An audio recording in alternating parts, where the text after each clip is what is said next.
imagine you by buying a lot. Listen. Yeah. NPP, I am more bothered.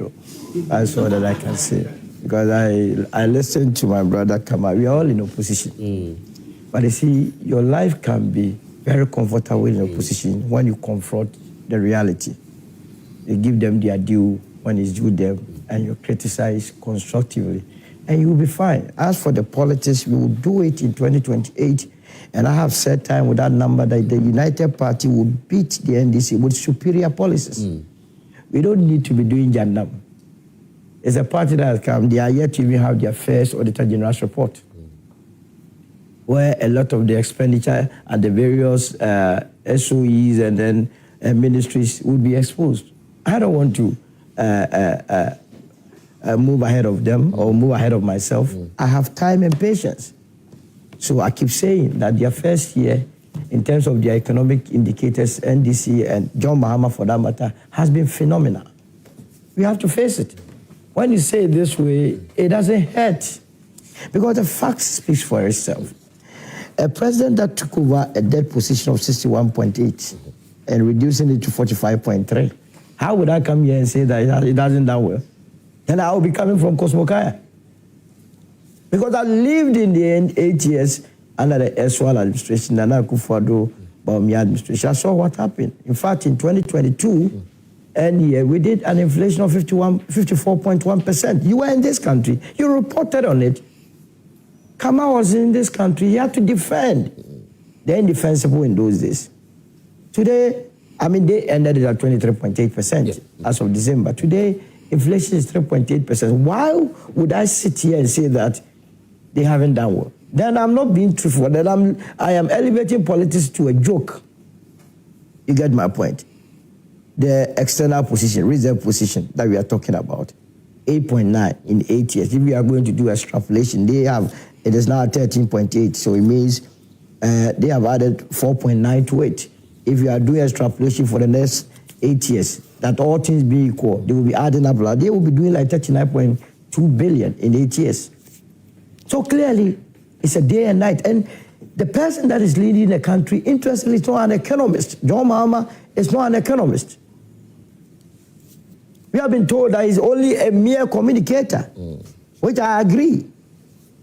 Mind you, the vice president, the woman, is also what? Not an economist. And as she is into this literature, if literature people are giving us these indicators, then we must begin to question some of the degrees in economics, especially those from outside that are coming into this country. Are you with me? I'm with you, except to say I don't get the connect. Are you saying that you ought to be an economist before you can properly manage? That's why we were told. You remember the various lectures, and I attended some at Valley View University. I did economics myself at the secondary university levels. And everybody knows fundamental economics. There's a correlation between interest rate, inflation, and the exchange rate. That's where Dr. Mahamadu Bawumia told us, exchange rate. You listen to that. So those that are not economists are not supposed to be performing like this. But if this is their scorecard, then it's a good thing. Have you not listened to the fact of external shock? No, this should stop that. The last time I asked Award this, it turned into an insult. I don't want to repeat it. Oh, but you can ask Kama. If I ask Kama, you asked a simple question that does the exchange rate play any role? He said you were doing propaganda. How could you have done propaganda? And I was surprised. But I don't blame him, because he cannot be taking the flag for someone's utterances. He did not make that statement. You understand? That when the fundamentals are weak, the exchange rate will expose. It's true then, it's true now. Except that his flag bearer now said, but it's warped logic. To then conclude, I didn't know what he was trying to say. If you watch the video, you saw Professor Jambafo, he couldn't hold himself. Say, how can you reduce this policy? That's why he had to hold himself like tight. Because if he had laughed, people would have known that the man was only lying to the people of this country. So this is all about Dr. Bawumia for you? No, they have given more the credit. Didn't you hear Federal yesterday say that we must give credit where it's due? Yes. That the gold for reserve, though he deliberately left out the gold for oil, which was just chop. And this government must be serious in going into that matter. Because if they go into what they would discover, will be mind-blowing. That people actually set up a policy to just loot from this country. So I am dissecting what the indicator they have given to us is a good thing. They have done well. This administration has done well in terms of the way they have stabilized from inflation point of view, from exchange. Can you imagine, for the first time, we are doing treasury bill rate of 6.4. People don't understand what it means. Now, what government, the indication government is giving is that it does not have appetite to borrow. So the banks that are doing lazy banking in this country, now you have to go out there and fish out for businesses and give them the loans. Because if the treasury bill rate is very good, what it means is that people will be giving their money to government. Now, if it is 6.4, it is not attractive anymore. Between you giving loan, now the policy rate is what, 15.5? Is that not the case? So if I went to bank to go and borrow, it is policy rate plus the risk profile. A bank will profile you that you have a risk of about 6 or 7%. So really you'll be doing about 22% as a lending rate. Between you going to buy government treasury bill at 6.4 and you giving a loan to a business at 22%, no rational human being, which one would you do? So you would pump more money into the private sector. And this is where the Bank of Ghana must begin to look at its policy position. That you see, the money is available, but when a young man went to bank today to go and borrow, the first thing they will ask is, do you have a collateral? Someone that just finished university, how is he going to get a landed property for you? So we would have said in our great transformation plan that we were going to cause commercial banks to dedicate 10% of their profits as given to private sector to grow without any collateral. And that one, the guarantee will be coming from the Bank of Ghana, from their profit. I believe that this is where, as a country, we must begin to cause the government to be implementing some of these policies to reflect the truth as it is happening. How about credit? Giving some small credit? No, they have to. Yeah, Kamal has an issue is that, just give some small credits to the NPP as well. NPP? I should give credit to the NPP. You just heard him. He didn't even believe in the statement he made. That we should get up and give credit. Nana Akufo Addo himself knew that he did not deserve any credit. That's why he did not attend the State of the Nation. Oh, the speaker. How would he have felt? How would he have felt being given this raw data that Nana Akufo Addo left an inflation of 23.8%, and someone within a year reducing it to 3.8%. He knew it. He saw it. He has intelligence. He knew what was going to be read in Parliament. So in order to save my face, I will not even attend. How was he going to be comfortable sitting there and being told that only this January, the debt that he piled, the finance minister paid $709 million out of it? And you ask yourself, what did we use these monies for? Look, yesterday the president said something, and the roads minister has said it before, that they committed the government for road projects to the tune of about 104 billion, when they knew very well that they didn't have money to execute these projects. So how do you expect them to give you a credit for that? You say we'll come to the cocoa politics. You see, opposition is a marathon. So you have to take your time. Early part of January 2025, remember when our brothers started doing the dollar politics? Oh, Mama has come again. The dollar is... I told them that, why are you in a rush? They started stabilizing it, and they quickly ran away from that. Somewhere along the line, there was doom. So, if you remember, early part of 2025, it started coming in. Yeah, Mahamadu Bawumia has come. Then they introduced a 1 cedi on fuel. Yes, the levy. And the thing went, now they are mute. Then they had some twinkle little stars who are the communicators who have taken Kamal's job. Whose job?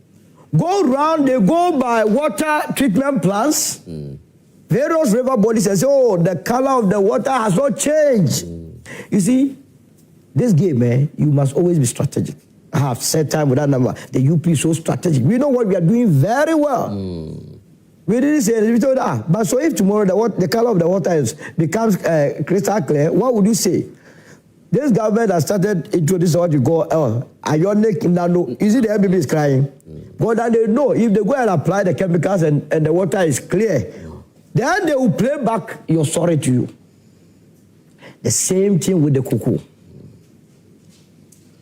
Okay, we'll come to the cocoa, Solo. We'll come to the cocoa. In fact, that's where we are moving to. But let me just pick the thoughts of some of our in-studio guests. Jatta is here this morning. Jatta, are you a happier man, or is it the case that you still have some concerns? Jatta doesn't have a job. How is he going to be happy? Thank you very much. Thank you very much. Listen, and I think for the first time in 8 years, Ghanaians have been properly addressed by the president. Probably you have to check your mic, the microphone. Yeah, maybe a bit closer to you so we can hear the points you're sharing. Yes. Yeah, let's go on. Yeah. Listen, thank you very much, Listen. I think for the first time in 8 years, Ghanaians have been properly addressed in truth because there's a state of the nation that address that has been given by the president does reflect the reality of Ghanaians. And Mr. Kamal can blame witness given the fact that he used to buy fuel for about around 23 cedis and now he's buying it around 10 Ghana cedis. And I must say that so far, the gains that have been achieved, if they are sustained, Ghana risks becoming a single-party system because Ghanaians will not have any choice. That will never happen. That will never happen under our nose and watch. But, yeah, just go ahead. But there is one more thing that I would want to say. Yeah, go ahead. But there is one more thing that I would want to say. It has to do with the concern about the 1 million jobs that the president said he has created. I noticed that the NPP were trying to play a little bit of mischief with that statement. But one thing they do not know is that I did a bit of economics, and I did a bit of economics, and I learned that in Ghana here, our economy is heavily informal, which means that about 70% of the economy is in the informal sector. And the informal sector comprises of, we have the agricultural workers, we have the petty traders, small-scale enterprises, and even self-employed people. So if we reduce the conversation to just the formal sector, we are going to get it wrong. And do you know that within the first and third quarter of 2025, there is a data from the Ghana Statistical Service which said that about 950,000 people have escaped multidimensional poverty. Manna doesn't fall from heaven, and the government does not feed people for free. So what accounts for that 950,000 people that have been alleviated from poverty? It only points down to one thing, that when the economic activity boosts or when the economy is buoyant, large numbers of people move into some form of work. And people can only alleviate from poverty by working, right? If you are going to bear me witness and agree with me. So this is true statistically, and this is fact. And I think the life of the average Ghanaian is better off as compared to previous years. I said it last week. How about jobs? Well, that's what I'm saying. That even though I am not a part of the 1 million figure, I will continue to clap for others until it gets to my 10. The fact that I'm not part does not mean it is not true. It is true. People are still getting it. The National Apprenticeship Program has been able to absorb about 10,000 people. The NEIP program, which was allocated to about 400 million Ghana cedis, has the potential of creating opportunities for startups, and those startups can employ about 10 people. When we talk about the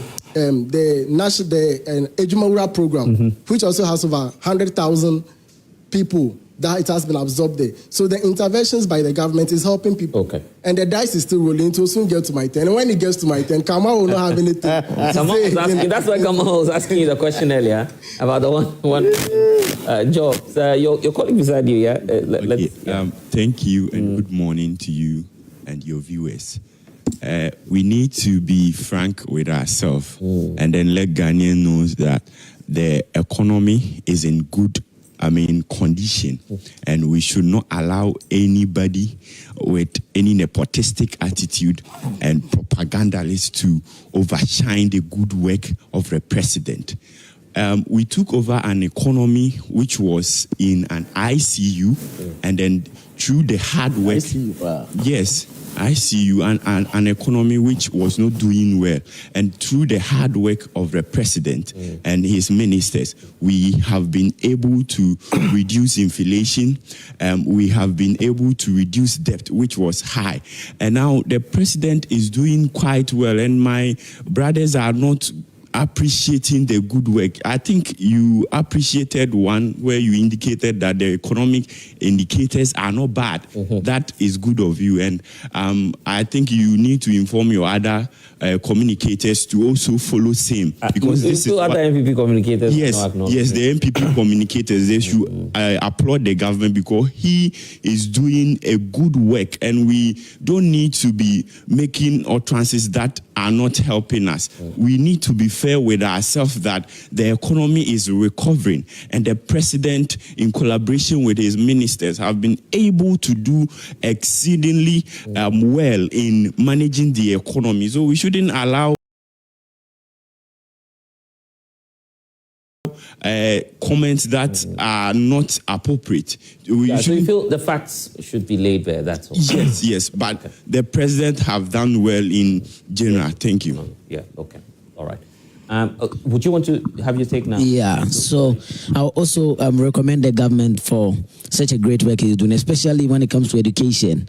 I think I am much touched with the policies the government is putting in place when it comes to the no fee stress, when it comes to the... Do you receive... Okay, you're not...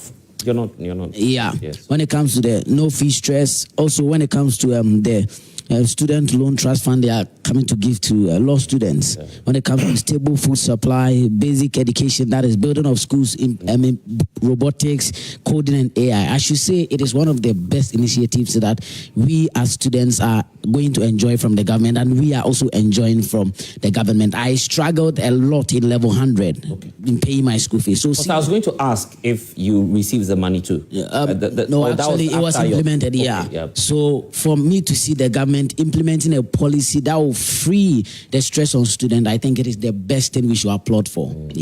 Okay, that's great. Let's move into cocoa, then I'll come back to the rest of our colleagues, right? Yeah, okay, we have an agreement on that. Okay, let's talk about the cocoa now. I think Kamal should start off for us, because for bringing cocoa to the floor of Parliament,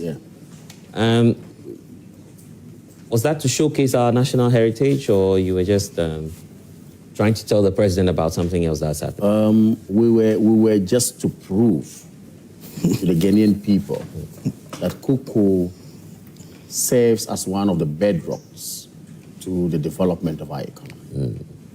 And that the cocoa farmer, has been subjected to a very, very wicked haircut by this government. You realize when the president was speaking on the cocoa, you could feel the lowness in his voice. You could feel that he wasn't the confident man they claim he is on that score. Why? You can do all the politics. You can come and say all the nice things that you're going to do or you intend to do for them. The reality will expose you. What did the president and his team, Sammy and Co., tell us? What they said was that the cocoa farmer deserves better. The cocoa farmer deserves 6,500 to 7,000 cedis. The cocoa farmer listened. And in fact, they went further to describe us as insensitive people, people who do not consider the plight of the common farmer. Today, that cocoa farmer, the over 1 million cocoa farmers we have in this country, with their families, have been subjected to this wickedness by them. And you wanted to explain to us that the 3,100 they were getting, which you claim wasn't enough, the 2,500 or so you are giving them today is better than the 3,100. Nominally, you make the argument. Or you are making the argument that 3,100 is lower than 2,500. That's the argument you're making, which I find very unfortunate. So we brought the cocoa pots into the parliament, the process of parliament, to prove that, yes, first of all, we've been to the farmer, we interacted with the farmer, we saw the agony they are going through, and we feel that this government can do better for the cocoa farmer. More so when you told them that they deserve better. Why? Our neighbors in La Côte d'Ivoire. Are you going there? Why? They are doing cocoa. And we have bilateral meetings with them for the welfare of our farmers. They come here, they have meetings with us, we discuss. So I have to go there. Our neighbors announced a producer price of 2,800 CFA, translating to 3,690 Ghana cedis. They have maintained it since. Oh, have you checked the latest figures? Check. Okay. Tell me the latest figures. I thought the majority leader. They have indicated, check, you know, they have indicated that they may review their whatever. But as we speak, the latest one, as at last 2 weeks, what came out, they had maintained their figure. They have not, I've not seen a new one, unless you want to prove me otherwise. Prove it to be wrong. So they are not. And I'm saying that what Ivory Coast did, check, was to find a way of issuing a bailout, which we called for, to help the farmer, even if we have some, if you like, disturbances in the international market. What have we done to help the farmer? Have you today, seen what you are saying? Price projections. That's why I'm asking you. I have seen that's what I'm saying. Of course, the external prices that you saw, you used to say that you are doing your projection. And I'm saying when you came to meet it, and then you decided to pick the beans, you opened up the window earlier, and then you took the beans supplied from them. Waited until November, they were not still paid. Then by the tail end of the year, going into the 2026, prices started falling, which you hadn't sold yet. Okay, now you are making projection that, oh, these things can fall. And if it's falling, let us find a way of streamlining it so that to meet with the international market. I'm saying your neighbors. So are you our neighbors did not do that to their farmers. Are you doubting the Reuters report? That what? That the Ivorian government plans to even go below the 2,000 pay. You are saying plans. I am saying what is the status quo now? It's not about planning. It's not about what you want to do. But what is the status quo when they realized that the market had fallen and then they needed to give a bailout? Did they issue a bailout or they did? And did they pay the farmers who supplied the amount of money, and are they still paying that or not? They are. If they are planning to say they want to come down, that's the different story. But I'm saying, as we speak today, the current price by our neighbors, okay, is still what it is.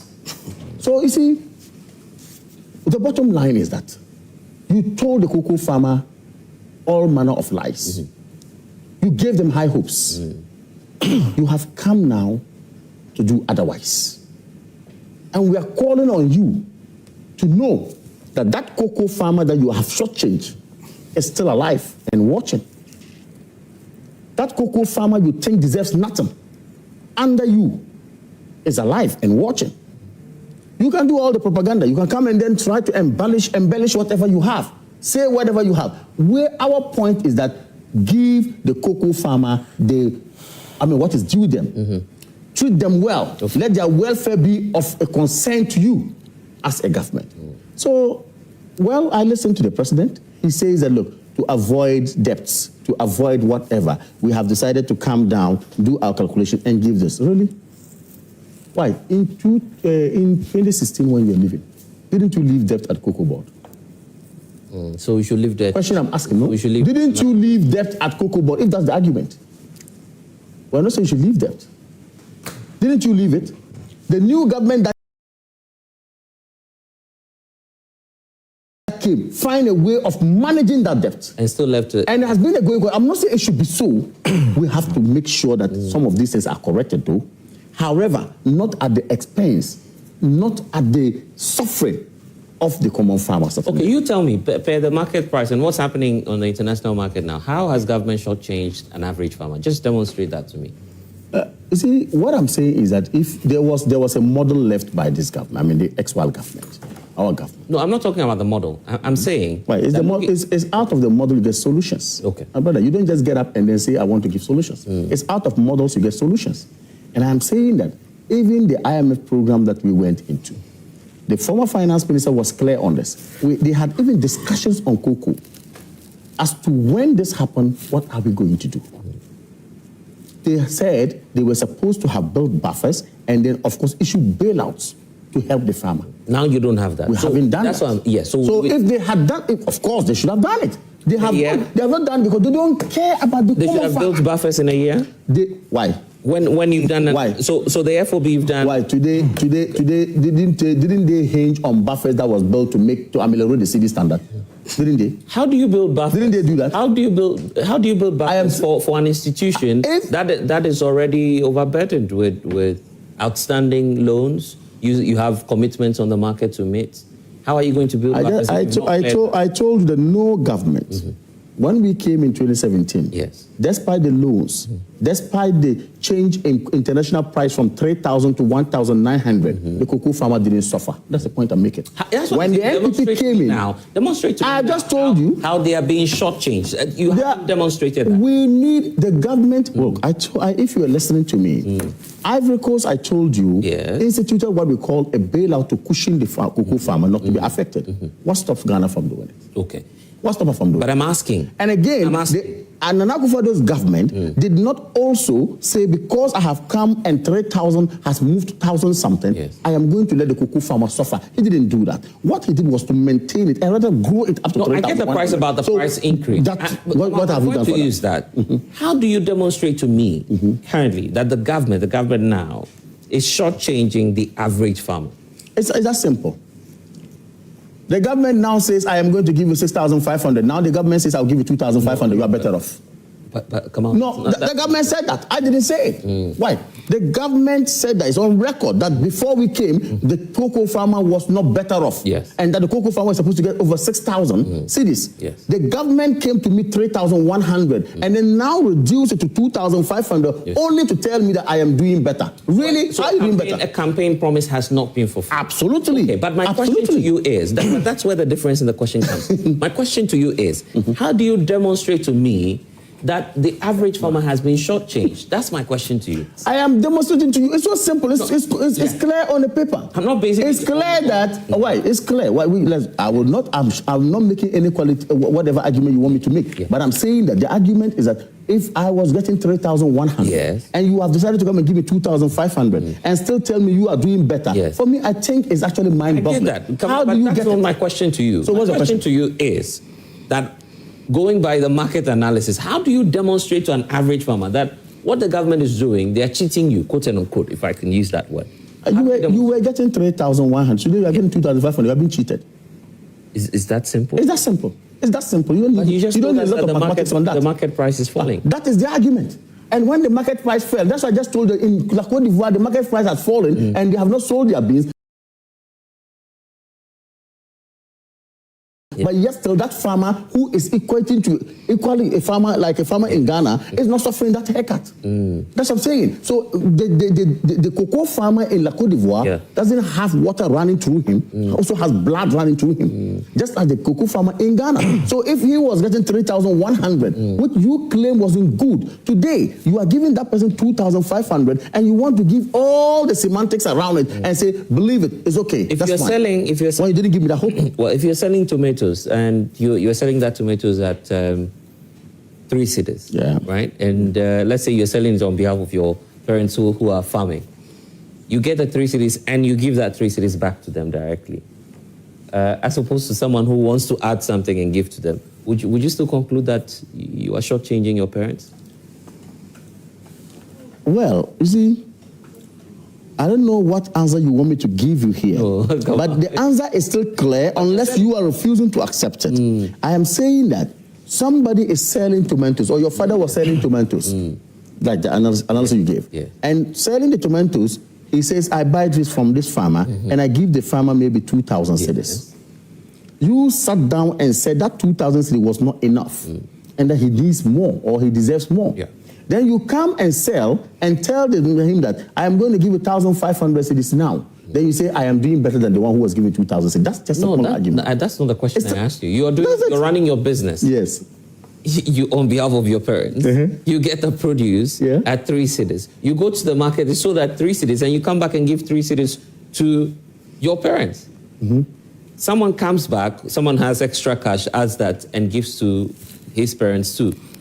How do you conclude that you shortchanged your parents? How was the person who was given 3,000 earlier, if you're saying that, how was he doing? Yes, so exactly the point. You're in debt. How was the person Cocoa doing board is in debt. How do you get extra Why? money? Is it only under NPP Cocoa board got in debt? So I'm asking you this question. I am saying, I have not. Is it? But I'm saying that it wasn't only under NPP. In fact, even under NPP, we were better off in terms of the debt. I'm saying it wasn't only under NPP the Cocoa board went into debt. Okay, there are other factors. So we should continue borrowing. There are other factors. Why? So the NPP Cocoa board decided to go and make a policy. What's the name? Sit down and then make a policy decision that let's buy over 100 and something pickups, several millions of dollars. Let's buy luxurious cars of Land Cruisers to people who are sitting in Accra and they are not farmers. They don't even come near cocoa farm to enjoy. And the person who is buying weedicides, buying pesticides, buying whatever, paying labor, that person finishes and then bring a bag of beans and say that person should be shortchanged. He should suffer a hike. So that decision you were taking, come out, yes, where the question is clearly on record. This is just a market reflection of how much these people are. It's not about market reflection. It's about poor decision taking or making. So we should borrow. You think that you think that it is prudent. It is prudent for you to buy very lavish cars, enjoy yourself, have luxurious builders, and that cocoa farmer who is in the village is suffering. You think that's the best decision? The NPP bought cars for farmers. No, cocoa farmers. You did? Never. We did not. Did you buy? We did not. Did you put up buildings for the cocoa farmers? We did not. So why are you expecting what we're saying? That's what I'm saying. If you come to reset, you've come to help the person. The first year, your first few months, you have come in, and what is of concern to you is to buy very beautiful, luxurious cars and sit in at the expense of the farmer and say the farmer should not during talk about his time. Cocoa board never bought cars. You've not answered my question. You think that's the best decision under cocoa? And the president sit down and watch that, and then only to come and tell me with a low voice that the for that be what we wanted to do. You wanted to do what? What did you see when you were giving them high hopes? What did you see? What did you see when you came in to say, what projection did you make? That, of course, informed you that you can go and do your lavish expenditure and next time go and inflict pain on the farmer. What did you see in your projections? And you want the farmer to agree to accept it? So I'm saying, we went to parliament with the cocoa pots. We donned black in parliament to prove to the world that the government of the day is insensitive to the plight of the cocoa farmer. The government of the day is actually not doing well because policies taken to benefit them is what actually they want and not the farmer. I get that. In fact, but just deal with this for me briefly before I bring in Sammy. The aspect that you were basing cocoa farmers to do demonstrations. Some videos have emerged on social media. That who was basing who? I mean the NPP. The last time I checked. Because there's a cocoa farmer, a supposed cocoa farmer online claiming that you haven't paid him his money, his transport fare. His transport fare to. So if you can make the argument of the allegation of someone bashing. I'm saying. Wait a minute. If one can make the argument of someone bash someone to go for the demonstration. Yes. Equally. Can someone make the argument that someone who has been bought to come and make a video to claim that he has not been given transport? Okay. That's what happened. Now, I'm asking you a question. Can someone do that? Because we are hinging on reducing this platform to speculation. This platform is so big. I've seen a video, and I'm asking. And I'm saying, come from the NPP. I'm saying, if of course, this is what is thrown up in the air, and you've thrown it out there. What people have phones, smartphones, can build cameras. People can make all manner of allegations. I can say Sammy sitting here might have drawn some people to go and say whatever Solo has done X, Y, Z. Okay, without further proof. I think that the platform. Prime Insight. Wait a minute. Prime Insight platform. Prime Insight platform is bigger. So I should than such low thinking. So I shouldn't ask you if indeed you bust people. Obviously, you have not cited a statement from the New Patriotic Party saying we are going to bust people to come and demonstrate. Have you? Obviously, you have not heard any communicator of New Patriotic Party saying that we brought people to come and demonstrate. Did you? But your party. So if you have not, your party's name was mentioned. I'm concerned. That's why I use the word allegation. That's that if someone alleges that somebody bars someone to go, you see, that is the level of hypocrisy and the level of arrogance of power, the level of insult that they give to the farmers. Are you saying a farmer travels to Accra, is concerned about his condition. Yes. Now I told you about 1 million people who are farmers. Yes. Some of them come to represent them, and you sit here or someone sits somewhere to say that, oh, somebody bars them. Insulting their intelligence. No, that's not what I'm saying. I'm saying, serious. have you seen the video? Because a gentleman was mentioning the name of your party. Yes. You represent the party, and that's why I'm asking you if you've seen the video. All manner of misinformation. Thanks for watching. Like and share the video. You can also drop your comment. Please don't forget to subscribe. Click on the bell to turn on the notification.